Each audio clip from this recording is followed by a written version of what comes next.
temenku ada sih yang akuntansi, terus akhirnya dia mungkin karena ngerasa nggak cocok di situ atau mungkin dulunya dia masuk ke situ terpaksa atau bagaimana, akhirnya dia pindah ke sosiologi. Gitu kayak yang berseberangan gitu loh. Oke. Dia mungkin dulunya ya itu tadi suka menghafal dan lain-lain. Akhirnya karena nggak cocok, dia akhirnya kembali ke passion yang dia suka tadi. Yes. So buat teman-teman mungkin yang sekarang kepikiran mau masuk akuntansi terus nggak suka hitung-hitungan, bisa dipikir ulang lah ya. Mumpung belum terlanjur. Mungkin bisa dipikir mulai sekarang. Oke. Nah, Rick, talking about your bachelor thesis ya. Kamu kan bilangnya tadi tentang perpajakan. Walaupun aku nggak tahu sebenarnya perpajakan gimana, mungkin kamu bisa ceritain nggak skripsimu tuh bahas tentang apa sih?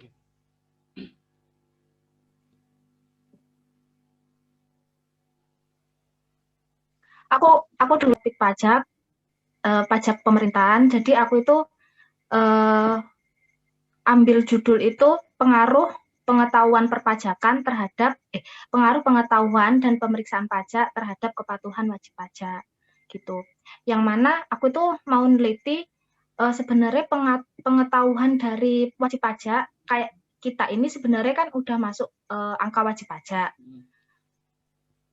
Kita sudah termasuk wajib pajak yang harus membayar pajak untuk pemerintah. Nah, pengetahuan kita itu berpengaruh nggak sih terhadap kepatuhan kita gitu loh. Kan belum tentu nih, kayak kita tahu kalau oh pajak itu penting, pajak itu wajib dibayar gitu kan. Tapi apakah itu mempengaruhi kita untuk patuh membayar pajak? Belum tentu kan.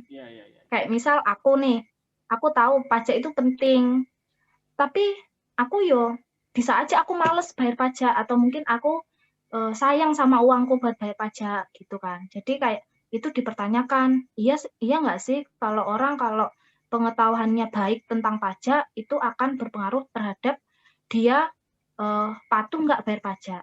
Terus sama pemeriksaan itu tadi, pemeriksaan yang dilakukan di Indonesia, kita tahu kan sistemnya self assessment, yang mana wajib pajak seperti kita ini ya menghitung, membayar, melaporkan pajak kita itu sendiri, gitu loh. Jadi inisiatif dari kita sendiri.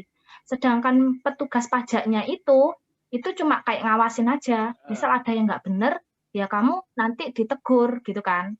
Nah, pemeriksaan inilah apakah mempengaruhi kita membayar pajak, patuh membayar pajak. Kan belum tentu kan, kayak misal petugas pajak itu udah tegas memeriksa dan lain-lain.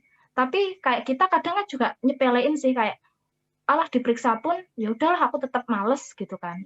Itu tadi. Jadi pemeriksaan dari pegawai pajak atau fiskus itu tadi berpengaruh nggak sih kita patuh atau enggaknya, seperti itu. Aku pengen nelitinya sih itu.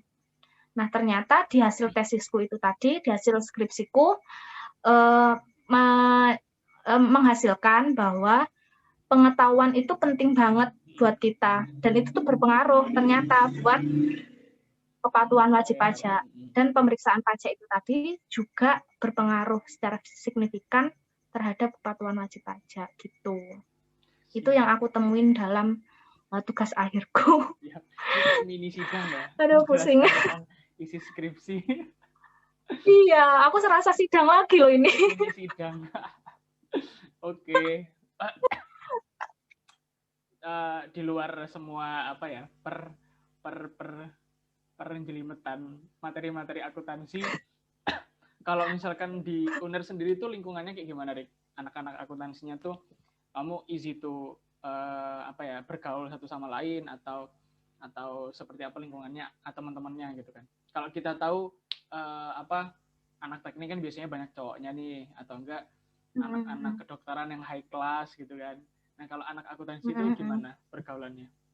Terutama di UNER ya khususnya. Jadi kalau di UNER pun sebenarnya anak ekonomi itu juga, ini aku dengar dari teman-teman juga sih. Kalau anak ekonomi pun itu juga sama, istilahnya gaya hidupnya itu sama kayak high class gitu. Itu emang terkenal kalau di UNER itu anak ekonomi sama anak hukum. Di luar anak kedokteran sih, kalau kedokteran jangan ditanyain lagi kan ya, anaknya emang udah Oke lah. gitu kan. Tahu lah. Maaf ya anak Oke, udah terkenal, udahlah susah digapai istilahnya. Terus itu emang dasarnya anak ekonomi sama anak hukum itu kalau di UNER pun juga terkenalnya emang ya high class lah. Tapi ya nggak semua anak, balik lagi nggak semua anak gitu kan. Tergantung pribadinya. Kalau di akuntansi sendiri ya setengah-setengah lah. Ada yang biasa aja, ada yang high class, ada yang menengah, dan ada yang nggak terlihat. Nggak terlihat tuh kayak nggak kebaca gitu loh. Kayak nggak kebaca anaknya. Terus kalau untuk kapasitas ini, menurutku teman-temanku ya kayaknya perbandingannya 1:1 antara cewek sama cowok. Nah, dan yang unik aku temui di akuntansi UNER ini, aku nggak nyangka banget kalau aku mikirnya dulu itu kayak akuntansi itu mungkin kebanyakan cewek gitu kan. Tapi ternyata kayak 1:1, kayak sama-sama banyak. Dan aku nemuin kalau teman-temanku cowok itu bener-bener kayak jago-jago di akuntansi gitu loh. Aku sampai kayak kayak ngerasa insecure gitu loh. Seorang cowok tapi dia tuh pinter banget ngelola laporan keuangan gitu loh. Kayak teliti gitu ya. Udah inilah kayak udah nggak bisa berkata-kata apa-apa lagi sama aku sama teman-temanku itu. Soalnya bener-bener jago-jago itu teman-temanku akuntansi yang cowok itu. Semoga temanmu lihat ya, Rik. Gitu. Apa? Semoga temanmu lihat video ini. Amin. Lihat, tonton, subscribe, dan like. Siap. Tapi emang sih, emang ini, ya maksudnya aku ngomong apa adanya karena kenyataannya emang gitu loh. Teman-temanku cowok akuntansi itu bener-bener kayak jago-jago ya? gitu loh. Memang pinter-pinter. Oke, Rik. Nah, mungkin nih kamu kan sudah lulus dari akuntansi nih, Rik. Kira-kira ada ini nggak? Mungkin yang lihat video ini kan dari semua kalangan ya. Semoga lah. Ya pasti dari semua kalangan. Amin. Nah, kalau misalkan ada anak SMA yang pengen masuk akuntansi nih, kamu punya tips-tips khusus nggak sebelum masuk ke akuntansi itu apa sih yang harus di-prepare well supaya mereka bisa survive di jurusan akuntansi gitu? Jadi untuk mungkin yang minat nanti kuliahnya mau masuk jurusan akuntansi, yang pertama kamu kalau menurutku ya, kamu itu harus suka dulu. Kamu suka nggak di bidang itu? Ya tentunya di akuntansi. Kamu minat nggak di situ? Kalau pada dasarnya kamu udah nggak minat, terus kayak nggak suka, apalagi terus nggak bisa, udah 3 itu gabung, kamu ya aku kayak nggak berdoa jelek, tapi aku yakin kamu nggak bakal bisa survive nantinya gitu loh. Yang pasti kamu harus suka, dan kalau udah dasarnya suka, kamu pasti nanti bakal berusaha kayak setidaknya walaupun kamu nggak pintar di situ, kamu bisalah di akuntansi gitu. Terus yang kedua, kamu juga prepare materi akuntansi basic. Itu bener-bener kayak penting banget karena sistemnya akuntansi itu kayak rantai. Misal kamu nggak bisa di satu momen ini, kamu nggak bakal bisa langsung lanjut ke istilahnya lanjut ke tahap selanjutnya gitu loh. Jadi kamu harus bisa dulu misal nih di titik A, kamu di titik A jalan ke titik B. Nah, di tahap titik B ini kamu nggak bisa, kamu langsung loncat ke C, kita kayak bakal langsung kebingungan. Karena akuntansi itu ilmunya berderet, kayak istilahnya, kayak sambung menyambung gitu loh. Jadi kalau kita udah nggak bisa di satu ini, kayak mungkin kita males gitu ya, aku kok males di bab ini ya, akhirnya aku nggak belajar. Aku lanjutlah ke bab selanjutnya, itu nggak bisa. Karena apa yang dipelajari nanti di bab C misal, itu adalah basicnya ada di B tadi gitu loh. Jadi kalau emang udah di B kita nggak bisa atau kita nggak mau usaha bisa, ya jangan harap di C bisa gitu. Apalagi di C nggak bisa, udah kita nggak bakal bisa terus ke D, E, F, dan lain-lainnya gitu. Itu jadi yang harus disiapin itu tadi sih. Terus apa ya, ya mulai siapin bekal, entah itu nilai atau kita belajar SBM dari sekarang.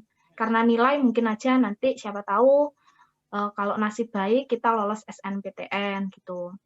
Tapi kalau ya kan nggak ada yang tahu juga, namanya juga rezeki kan. Kalau kita nggak lolos SNPTN, kita udah ada bekal nih belajar di SBMPTN gitu.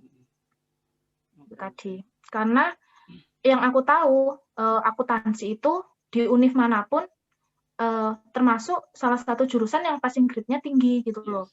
Peminatnya tinggi, passing grade-nya tinggi, saingannya juga banyak. Jadi ya siapa lagi yang bisa nyiapin diri kita kalau nggak diri kita sendiri gitu. So Kak Rika ini one of the best siswa yang bisa masuk akuntansi ya?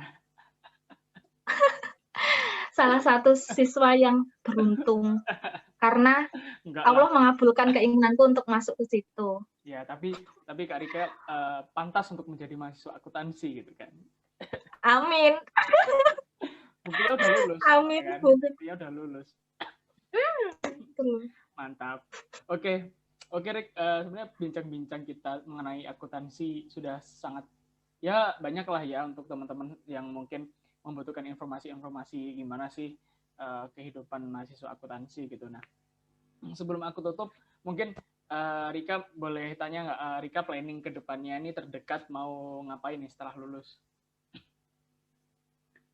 Kalau keinginanku sendiri, aku tuh sebenarnya ingin ngejar karir.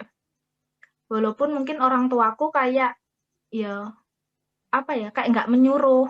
Tapi aku tuh tipe orang yang nggak bisa diem gitu loh di rumah itu. Kayak aku tuh nggak suka sama rutinitasku yang gitu-gitu aja. Bangun tidur, masak, nyuci baju, nyuci piring, dan lain-lain. Balik tidur lagi gitu loh.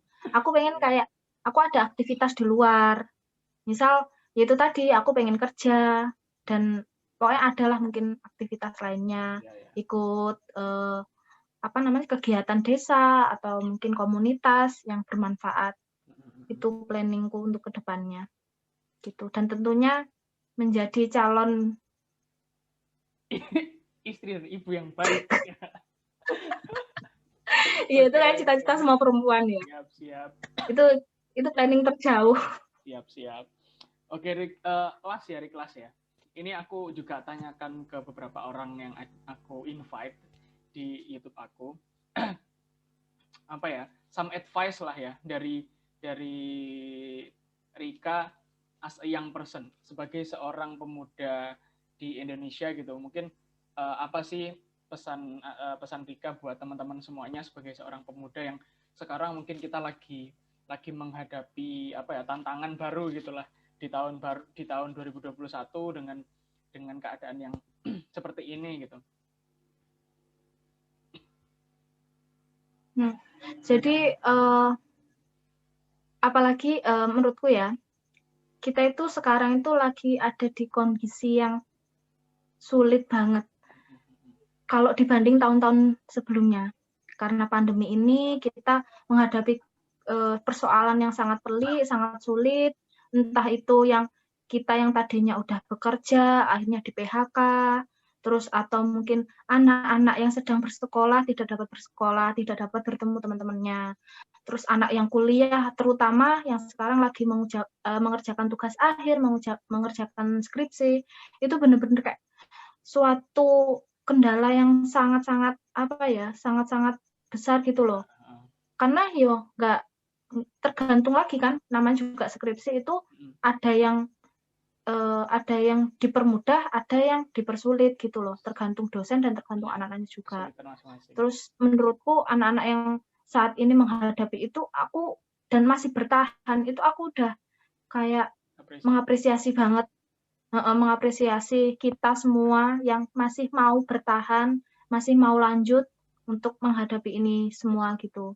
Yang pasti harapanku kita semua juga itulah yang pernah kita lalui sebelumnya, kita tetap mau usaha, kita bangkit, kita apa ya, kayak ya kita terus menapak karena hidup itu kayak kita ya terus jalan gitu loh. Yang seperti yang pernah aku dengar ya, saat ini ya kita terus berjalan, terus bekerja, terus berkegiatan, baru nanti istirahatnya ya di akhirat gitu kan. Mantap. Seperti itu. Ya. Jadi ya harapanku kita semua bisa melewati keadaan yang sangat sulit untuk saat ini. Mantap, Gitu. mantap. Dan aku percaya kok apapun yang kita lalui saat ini, pada akhirnya kita juga bakal nemu bahagia, entah itu kapan gitu loh. Yes. Yang pasti kita bakal nemu titik kebahagiaan nanti gitu. Yes. Mantap. Wah, satu penutup yang cukup ini ya, cukup bagus dari Kak Rika ini ya. Jadi intinya kita sebagai seorang pemuda keep doing sampai pada saatnya nanti kita beristirahat di sisinya gitu kan. Ya hidup kita jalani semaksimal mungkin gitu.